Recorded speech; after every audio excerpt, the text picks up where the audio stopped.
breach of contract, dereliction of duty. Heck read from the paper spewed by the printer. When we tell you that nobody leaves the house alive, nobody leaves the house alive. You were gonna let that little one walk away. Everything in the after-action report says it. My teeth clenched, seething, torn. I'm not gonna shoot a kid.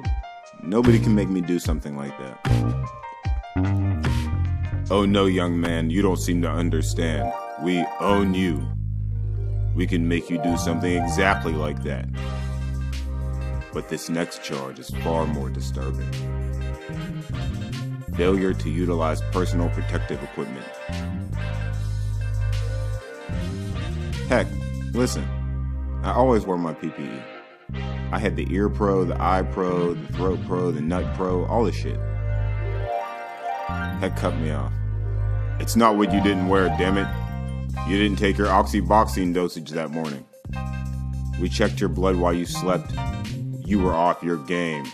Your mind was shit while you sat behind the barrel of a killing weapon. If you're gonna be one of us, eat our food, shoot our guns, then you're gonna do what the fuck we say and take the damn pills. Got it?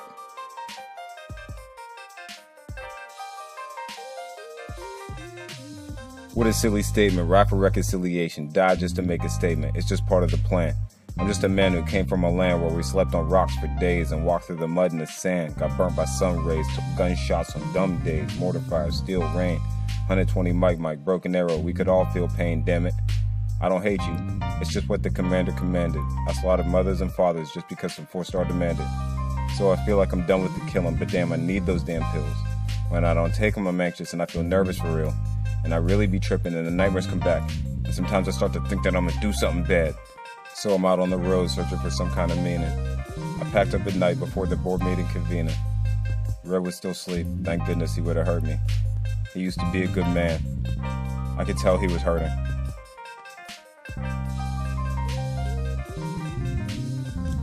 I flashed my old magistrate credentials around town, trying to find a place to stay. No room at the inn for an ex-killer, ex-home invader, ex-stormtrooper. Noses turned up at me as I made my way downtown. I heard whispers from the shadows and alleys. He's one of them. They've been starving us. Every step more arduous than the last. Thick snow and wind whipped at me, tossed my weakened body around on the sidewalk as I snaked a path to God knows where. Damn, I could really use a boxy, a drink, something.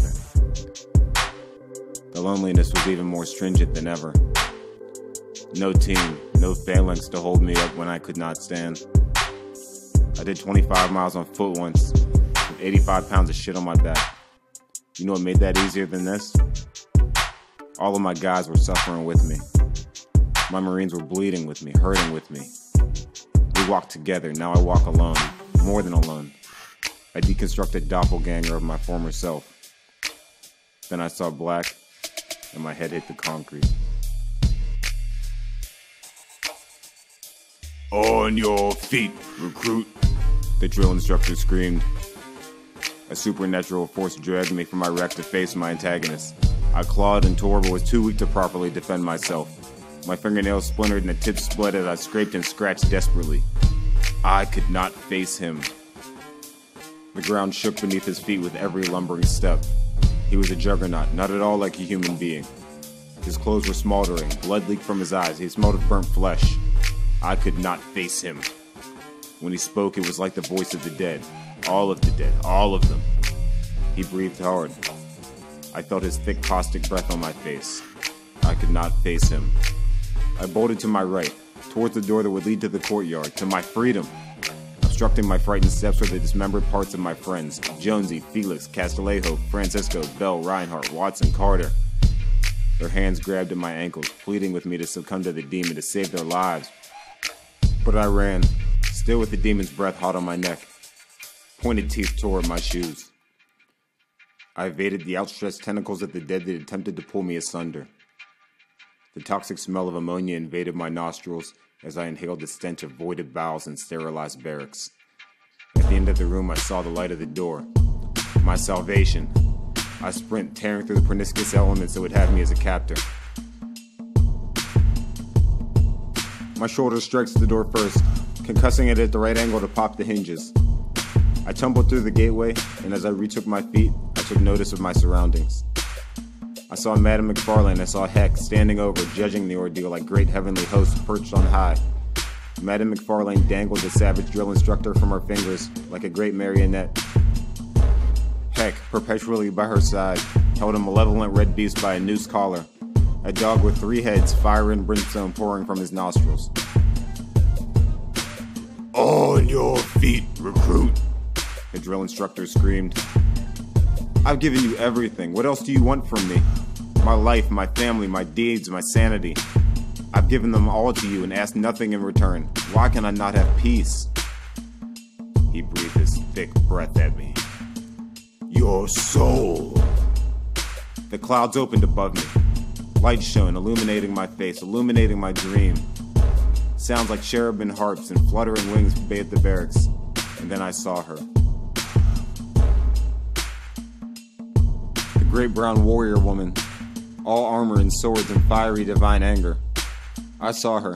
Her hips were of thunder, her hair of the very fiber of the universe. She fought for me.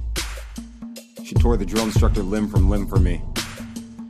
She tore down the walls of the barracks, tossed the walls and footlockers about for me. Her sword cut my bindings, severed the tentacles that threatened to pull me to hell. Who is she?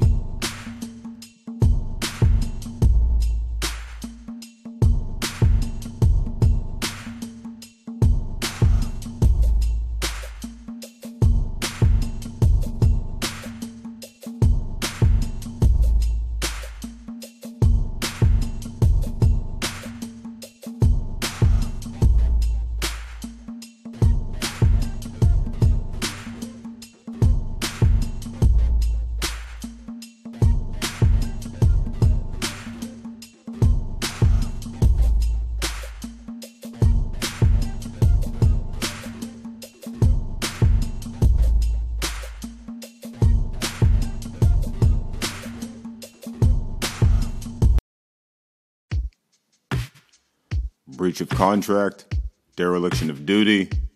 Heck read from the paper spewed by the printer. When we tell you that nobody leaves the house alive, nobody leaves the house alive. You were gonna let that little one walk away. Everything in the after action report says it. My teeth clenched, seething, torn. I'm not gonna shoot a kid. Nobody can make me do something like that. Oh no, young man, you don't seem to understand. We